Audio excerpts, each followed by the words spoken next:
নমস্কার। রাত্রিবেলা হঠাৎ করে ছোটবেলার কথা মনে পড়ে যেতেই গুগল সার্চ করে সহজ পাঠের একটা কবিতা চোখের সামনে ভেসে উঠল। কবিগুরু রবীন্দ্রনাথের রচিত সেই সহজ পাঠ হয়তো বর্তমানে পাঠ্যপুস্তকের অন্তর্গত নয়, আমার খুব ভালো করে জানাও নেই।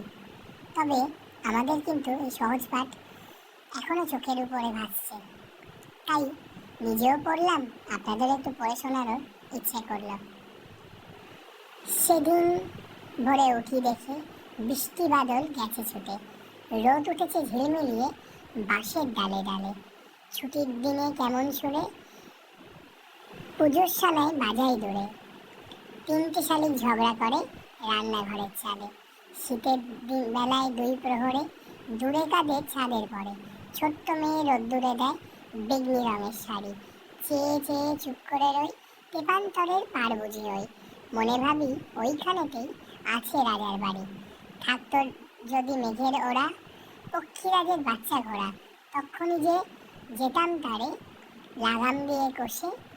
যেতে যেতে নদীর তীরে ব্যঙ্গমার ব্যঙ্গ মিরে, পথ শুধিয়ে নিতাম আমি গাছের তলায় বসে। বেশ ভাল লাগলো কবিতাটা পাঠ করে। ছোটবেলার কথাগুলো সব মনে পড়ে গেল, কীভাবে আমরা সহজ পাঠে আমরা যুক্তাক্ষর বিভিন্ন রকমভাবে রবীন্দ্রনাথের কবিতাগুলোর মাধ্যমে কবিগুরু রবীন্দ্রনাথ আমাদের শিখিয়েছেন। তবে বর্তমানে এই পাঠ্যপুস্তকের থেকে কেন বাদ দিল, এখনও এই কবিতাগুলোকে আমি বুঝতে পারছি না।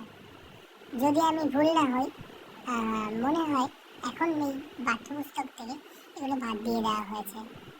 যাই হোক, আমি আমাদের ছোটোবেলার কথা পড়ে, ছোটোবেলার কবিতা পড়ে খুব নস্টালজিক হয়ে পড়লাম। আপনাদেরও আশা করি ভালো লাগবে আর ছোটোবেলার কথা মনে পড়ে যাবে।